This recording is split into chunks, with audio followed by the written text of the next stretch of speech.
1916, Munich. A RAP engine on a test stand shakes violently. Thick black smoke rises like a factory chimney, and parts scatter across the floor with a clatter. Several bolts even fly off and sink into the wall. The vibration is so fierce that the engineers have to step back 3 paces, hands shielding their heads. They are genuinely afraid that this machine will tear itself apart and take a few lives with it. This engine was built for the German Air Force, but if it were mounted on an aircraft, the pilot would probably be shaken so badly that he could not hold the controls, and the wing ribs might even snap. The German newspapers of the day did not hold back. This company isn't building an engine, it's building a self-destruct device. That was the precursor to BMW, a laughingstock that all of Germany mocked. Yet, more than 100 years later, in 2024, BMW M Division's latest straight-six engine runs silently in the laboratory. The tachometer needle sweeps past the red line without hesitation. The exhaust note sounds like a leopard locked in an iron cage. Low, restrained, yet full of a tension that could tear anything apart at any moment. Every piston, every connecting rod, every bolt in this engine has been tested for thousands of hours, precision measured in microns. It can scream around a racetrack all day or cruise quietly on the motorway from Munich to Rome without a single unscheduled stop. From a miserable engine that terrified pilots to a piece of industrial art that drivers worship, how did BMW do it? In the next 100 years, this brand was sentenced to death twice. Once because it lost a world war, and once because it went completely bankrupt. But each time, it struck back with an irrational revenge that made its opponents pay a heavy price. And those who mocked it have long since disappeared in the rearview mirror of history. This is not just a story about a car brand. It is about how to keep a flame alive in the ashes, how to use aircraft building precision to crush civilian products, and how to redefine luxury with a gamble when everyone says you are worth nothing. In 1917, the Bavarian Aircraft Works, BMW's predecessor, was officially renamed Bayerische Motor- und Werke GmbH, or BMW. In the late stages of the First World War, this company had become the German Air Force's most important aero-engine supplier. Their Type 3A engine could still deliver stable power in the thin, cold air of high altitudes, allowing German fighters to leave their opponents far behind. BMW's engineers had discovered that in thin air, ordinary engines lost significant power because of incomplete combustion. But by improving the carburetor and ignition timing, they kept 90% of ground-level power at 9,000 meters. That was a military secret at the time and the foundation of BMW's technical prowess. But the war was lost. In November 1918, Germany signed the armistice. In 1919, the Allies packed draconian clauses into the Treaty of Versailles. Germany was forbidden to build any aircraft, and above all, any aero engines. This was not a military restriction, it was a death sentence for the entire German aviation industry. Overnight, BMW lost its core business. A technology company that lived by aero engines suddenly found its products illegal. Half-finished engines sat in warehouses. New designs on drawing boards would never become reality. Precision machine tools began to rust. BMW's board faced a desperate choice: shut down completely or transform. Transform into what? BMW's executives ran through their technical inventory. They had the most precise machining equipment, the best metallurgy, the finest fluid dynamics and thermodynamics engineers. But they had no civilian products. They made railway brakes, farm machinery, office furniture, and even frying pans. Yes, BMW made frying pans. No joke.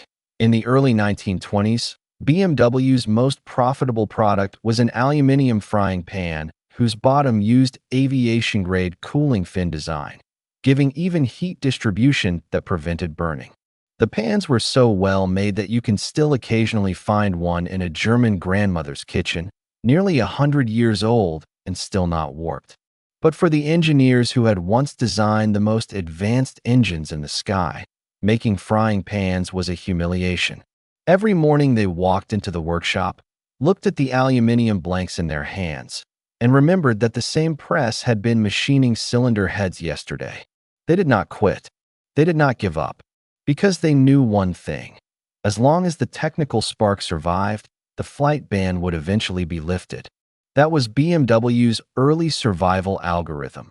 Use aircraft precision to deliver a devastating blow against every civilian product. There is a rarely mentioned concept in car culture. When a company is forced to leave the field it knows best, it either dies or it brings the standards of that field into every new field it enters. BMW chose the latter. They discovered that even a frying pan, if designed to the cooling standards of an aero engine, could crush all competitors in the market. Likewise, railway brakes. BMW designed brake systems using aviation-grade materials and heat treatment processes. On mountain lines with frequent braking, they lasted 3 times longer than any rival. That was not coincidence. It was genetic. In 1923, the Treaty of Versailles restrictions were loosened slightly, allowing Germany to manufacture motorcycles. BMW immediately launched the R32. This motorcycle carried a flat twin boxer engine. The gearbox was bolted directly to the engine, and shaft drive replaced the chain drive that was common at the time. Under full load, the R32's engine vibrated far less than any contemporary rival. Why? Because BMW's engineers used aero-engine balancing theory to design its crankshaft and pistons. While competitors were still hand-fitting parts, BMW was already using micron-grade measuring tools to ensure that the weight difference of every moving part was less than a fraction of a gram. The centrifugal forces on the R32's crankshaft at high speed were precisely canceled. The piston's reciprocating motion in the cylinder was as smooth as silk. That obsession made the R32 not only fast and stable on the road, but also far more durable than any competitor in endurance tests. The R32 swept the German motorcycle market as soon as it appeared. Not because it was cheap. In fact, it was more expensive than most rivals, but because it was so precisely built. Riders discovered that when cornering, the frame did not flex, the suspension did not bounce, and the engine did not shake the handlebars numb at traffic lights. That experience was a luxury on motorcycles of the time, and only BMW delivered it. BMW's dominance in the motorcycle market was built on a classic top-down attack. Competitors built means of transport. BMW built a machine that flew just above the ground. This technical gap gave BMW a premium image even in the era when it built no cars at all. If a company could build an R32, how bad could its cars be? In 1928, the Versailles restrictions were gradually eased further. BMW acquired a small car factory and began building cars. The first BMW car was the Dixie 315, strictly speaking, a licensed version of an Austin from England. But the first thing BMW engineers did was to take it apart and redesign every critical part, cutting tolerances to half those of the original British version. A previously unremarkable small car became, in BMW's hands, one of the most precise handling cars of its day. The Dixie's steering used ball bearings, giving almost zero play. The suspension's rubber bushes were made from aviation-grade synthetic rubber that did not harden in Germany's cold winters. Owners were amazed. The little car felt glued to the road. But the real test was still to come. After World War II, BMW would face its second death sentence. After World War II, Germany was again carved up by the Allies. BMW's factories were reduced to rubble. Its equipment was taken as war reparations. Its key engineers were scattered around the world. More fatally, the Allies ordered BMW to stop producing any motor vehicles. The company could only do repair work and simple civilian goods. This time, even motorcycles were forbidden. BMW fell back to the most primitive survival mode, making pots, pans, and bicycles. In a leaky workshop, workers used aviation-grade aluminium scraps to press water jugs. Those jugs were lighter and heated faster than any comparable product, but they also cost more to make. BMW had no cost advantage in the civilian market because its standards were too high. A saucepan handle had to be riveted with aviation-grade techniques. The lid seal had to withstand 300 degrees Celsius. All of that was overkill for a saucepan, but BMW's engineers could not compromise. By the 1950s, BMW had managed to resume car production, but the cars it built were heavy, fuel-hungry, and outdated, big luxury sedans. The 501, 502, 507, though solidly built and beautifully finished, they were expensive and out of place in an era when economical small cars were booming. Volkswagen's Beetle was sweeping across Europe, small, cheap, reliable. Mercedes-Benz had also quickly resumed production, launching mid-range models like the 180 and 190, and was steadily gaining ground. BMW was stuck in the middle, not high enough, not low enough. By 1959, its finances had deteriorated to a critical point. The company was losing money every month. Banks refused further loans. Shareholders dumped their stock. BMW's annual general meeting that year was a chaotic affair. Management presented a report recommending that the company be sold to its biggest rival, Daimler-Benz. Historical documents show that Mercedes already had the contract and a check ready. Mercedes planned to buy BMW's production lines, shut down the BMW brand, and turn the Munich factory into a Mercedes assembly plant. In Mercedes' eyes, BMW was a superfluous, hopeless little player. BMW's engine technology? Mercedes had its own. BMW's customer base? Its sales volume was negligible. The accounting firm's report agreed. BMW's assets were worth less than nothing. Its brand had no value. Who would want to buy a BMW that was more expensive than a Mercedes but smaller than a Volkswagen? No one. But a nearly blind man changed history. Herbert Quandt, scion of one of Germany's richest families, suffered from severe eye disease. His vision was less than 30% of normal. He sat in the back row of the shareholder meeting, thick glasses on his nose, barely able to read the documents in front of him. But he heard management's words, "Sell BMW." Quandt stood up and said one sentence, "I will not sell." The room fell silent for a few seconds. Everyone turned to look at this old man who could barely see. He then laid out his analysis of BMW's core assets, not the factories, not the equipment, but the engineers who had been passed down from the aviation era and their pathological pursuit of mechanical precision. Quandt believed that Mercedes sold status, safety, and social approval. But BMW could sell something completely different: joy. Pure, direct, uninhibited driving joy. It was an extremely risky judgment. No market data at the time proved the existence of a large enough driving pleasure segment. Most Germans, when buying a car, thought about whether it could fit the family, whether it could run safely on the motorway, whether maintenance was cheap. Who would pay money for something called joy? But Quandt was betting on a deeper human need. Not everyone wants to sit in the back seat and let a driver take them. Some people want to hold the steering wheel themselves, feel every change in the road surface with their knees, fight centrifugal force with their wrists, and listen to the engine scream at the red line with their own ears. That need had always existed, but the car makers of the day had simply ignored it. Quandt put everything he had on the line.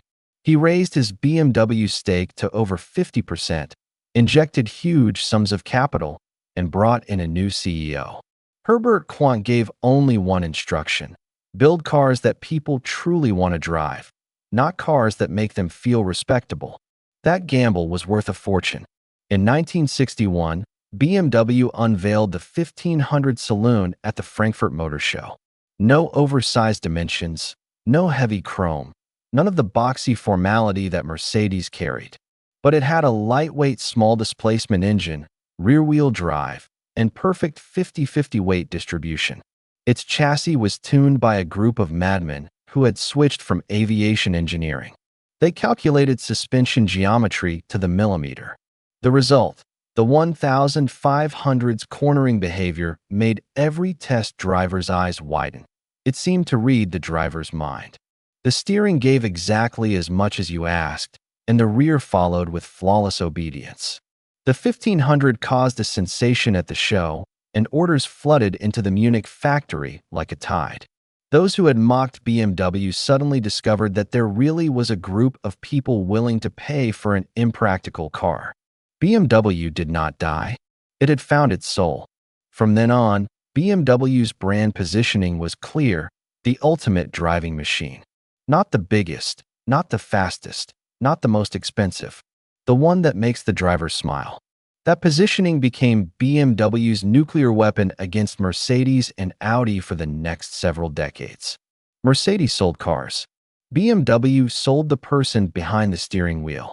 In the 1960s, Mercedes realized it had made a huge mistake. It tried to respond with the new class and later the 190e, but it could never replicate that pure driving feel. Because driving pleasure is not a number on a spec sheet. It is a sensation that is soaked into engineering details. BMW's power steering was heavier than Mercedes because BMW wanted the driver to feel the road. BMW's suspension was stiffer because stiffness holds the body up in corners. BMW's engine redline was higher because high revs bring that thrilling sound. All of this came from Quant's crazy gamble that year. A nearly blind businessman, whose eyes could barely read the reports, saw with his business instinct a path that no one had ever walked. If Quant's rescue of BMW was a feat of courage, then the 1998 business war between BMW and Volkswagen over Rolls-Royce was a feat of intelligence. By the 1990s, BMW had grown from a German near-bankrupt brand into one of the top 3 global luxury automakers. Its 3 Series had become the benchmark for sports sedans. The 5 Series dominated the executive segment. The 7 Series went head-to-head with the Mercedes S-Class at the flagship level. But BMW's ambition did not stop there. In 1998, a once-in-a-lifetime opportunity appeared. The British ultra-luxury brands Rolls-Royce and Bentley were being sold by their parent company, Vickers. In BMW's eyes, Rolls-Royce was not just a car brand. It was the diamond on the crown of global industry. Acquiring Rolls-Royce would allow BMW to enter the ultra-luxury segment and compete directly with Mercedes-Maybach, which was still in development at the time, as Mercedes tried to reclaim the ultra-luxury crown. But rivals also got the scent. Volkswagen's chairman, Ferdinand Piëch, a business tyrant with an equally iron will, was equally determined to win Rolls-Royce. A century-defining business war erupted. Volkswagen's strategy was simple and brutal: outbid everyone. Piëch offered $780 million, far more than BMW's bid. Faced with that pile of cash, Vickers quickly accepted Volkswagen's offer. On the surface, Volkswagen had won. Piëch could not stop smiling. He had not only taken Rolls-Royce, but also grabbed Bentley in the deal. But BMW's board did not give up. They spent days and nights studying the structure of Rolls-Royce assets and discovered something absolutely critical. Rolls-Royce consisted of 2 separate legal entities: Rolls-Royce Motor Cars Limited and Rolls-Royce plc. The former owned the physical assets, factory, equipment, production lines, inventory. The latter owned the Spirit of Ecstasy statue, the Parthenon grille design, and most importantly, the Rolls-Royce trademark and all brand rights. Volkswagen spent over $700 million to buy the factory, production lines, and the Bentley brand. But BMW, through secret negotiations, paid only $66 million for the rights to use the Rolls-Royce name and the brand ownership. What did that mean? It meant Volkswagen had spent $700 million on an empty shell. It could continue to build Bentleys at the Crewe factory, and it could build luxury cars with Bentley badges. But from January 1st, 2003 onward, it could no longer use the Doubler badge. It could not produce a single car under the Rolls-Royce name. BMW, for 1/10 of the price, had taken the name. At midnight on January 1st, 2003, BMW officially began using the Rolls-Royce trademark. On the same day, Volkswagen stopped using it. Volkswagen's $700 million turned into scrap paper, at least from a brand perspective. It is said that in the Volkswagen headquarters in Wolfsburg, no one dared enter Peach's office for several days. BMW then built a brand new Rolls-Royce production facility at Goodwood, England, reviving British craftsmanship with German engineering precision. The new Phantom was launched on schedule in 2003. It did not ruin Rolls-Royce. Instead, it brought the century-old brand the most prosperous period in its history. Goodwood's annual output increased from a few hundred to several thousand. Prices started at $300,000, and bespoke versions could exceed $1 million. The name that BMW bought for $66 million now generates billions in revenue every year. The lesson for every entrepreneur: when you buy a brand, do not just look at how new the factory equipment is. Look at who legally owns the badge. Because top-tier consumers never buy a product, they buy the story that the badge carries. Factories can be rebuilt. Production lines can be updated. But once the name is lost, it can never be regained. There is an interesting phenomenon in car culture. When someone buys a Rolls-Royce, he buys the spirit of ecstasy, the Parthenon grille, the Doubler badge. He does not care whether the car was built at Goodwood or Crewe. BMW keenly grasped this consumer psychology and won the brand's sovereignty war in the courtroom. To this day, Volkswagen executives still analyze this case repeatedly in internal training, reminding themselves not to make the same mistake. BMW, for its part, has enshrined the story in its corporate history as proof that IQ is more powerful than brute force. From the broken engine of 1916 to the straight six of M Division in 2024, BMW's core competitive advantage has never changed. It has always used aviation industry standards to build civilian products. What are aviation standards? They are not a slogan. They are a whole obsessive engineering philosophy. In aviation, a part failure is not a repair cost problem. It is a matter of human life. Therefore, aero engine design principles are redundancy, fatigue resistance, and extreme precision. Every critical system has a backup. Every part must have a complete life tracking record. Every assembly step must have a strict, almost cruel inspection procedure. Even in the years when BMW made frying pans, bicycles, and motorcycles, it never abandoned this philosophy. While other motorcycle factories were still using cast gearbox housings, BMW had already switched to forged aviation-grade aluminum, followed by long-period artificial aging heat treatment to ensure the housing would not develop stress corrosion cracks after years of use. While other manufacturers were simplifying lubrication systems to cut costs, BMW's engines still used dry sump designs, even on small cars that cost only a few thousand marks. In the short term, this obsession kept costs painfully high. In the 1950s, BMW's per-car manufacturing cost was higher than Mercedes, yet it could not command the same price as Mercedes' entry model. That is why BMW nearly went bankrupt. But over the long term, this obsession built an unbreachable brand moat. When a customer buys a BMW, they are not paying for steel, tires, and seats. They are paying for a promise. Even at 200 kilometers per hour, this car remains as reliable as a precision scientific instrument. Even after 10 hours of continuous driving, the engine's sound and vibration are still as smooth as when the car was new. Even on icy roads, the ABS and DSC respond so fast that you never feel the slip. Those competitors who only look at financial statements could never understand why customers are willing to pay 30% more for this invisible precision. Because deep down, customers know that cheap joy lasts 1 second. Precision joy lasts a lifetime. This is most vividly seen in BMW's M models. The M3, M5, M8.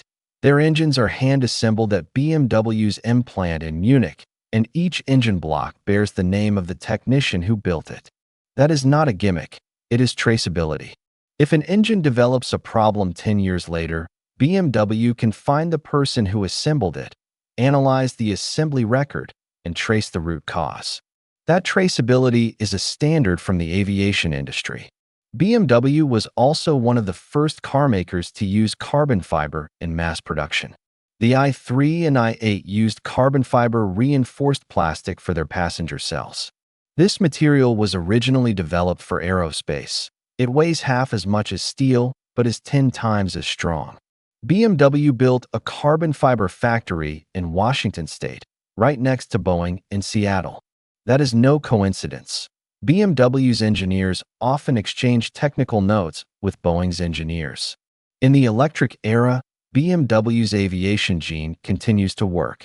The cooling channel design of the fifth-generation eDrive system borrowed thermal management technology from aero engines. The structural strength tests for battery packs used the same standards as aircraft fuselage impact tests. BMW even recruited fluid dynamics experts from the aviation industry to optimize the aerodynamics of its electric cars, giving the i4 and iX drag coefficients that were unimaginable just a few years ago. This is the logic behind BMW's premium pricing. It is not building cars. It is taking 100 years of aviation technology accumulation and packing it, piece by piece, into every vehicle. The extra money that customers pay is not for the badge. It is for a confidence. The confidence that this car will never betray you, no matter how extreme the situation. Today, BMW is one of the highest volume luxury brands in the world. Its lineup ranges from the 1 Series to the 7 Series, from the X1 to the X7, from rear-wheel drive to all-wheel drive, from petrol to electric. But no matter how the products change, behind that blue and white badge hides the same character: aggression. Not aggression against competitors, aggression against mediocrity. Look back at the road BMW has traveled. Stripped of the right to fly by the Treaty of Versailles, its factories leveled by the Allies, pushed to the brink of bankruptcy by Mercedes, robbed of the Rolls-Royce factory by Volkswagen.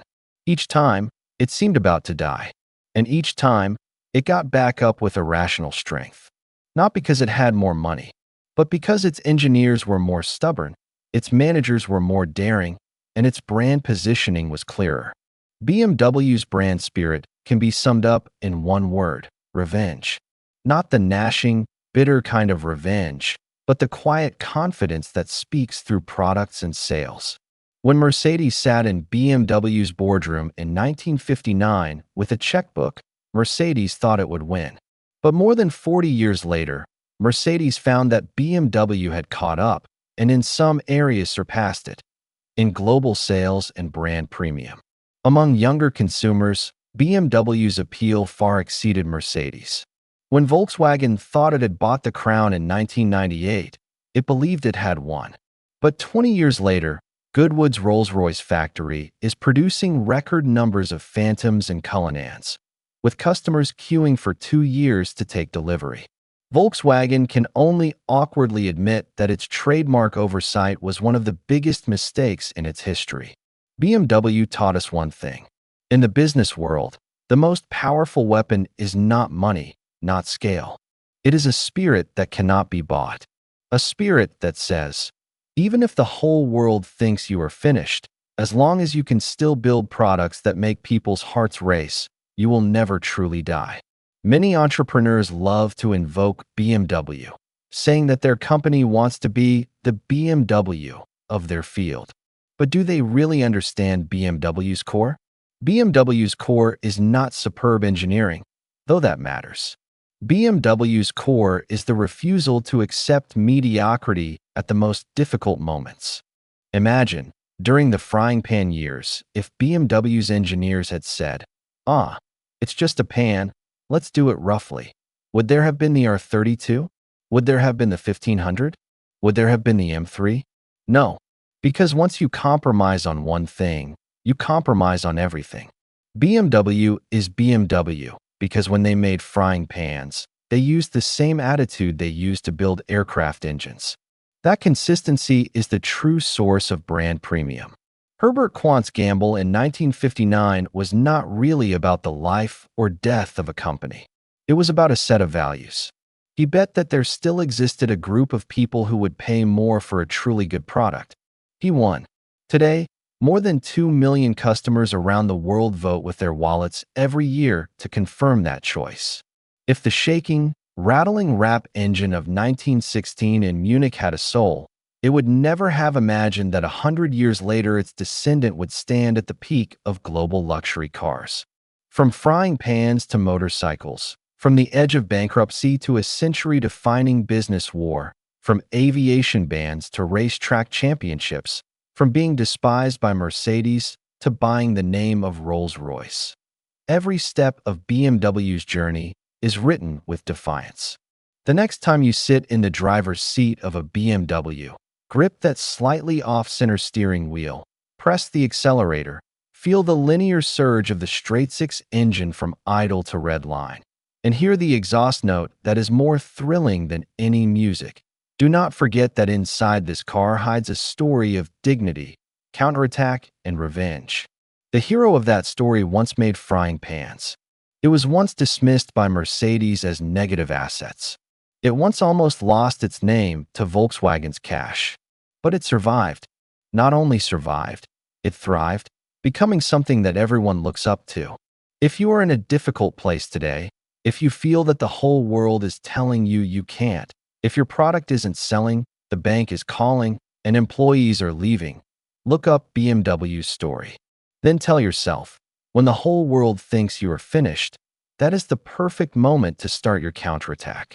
That is the survival code of BMW, and the final weapon of any soul that refuses to bow to mediocrity.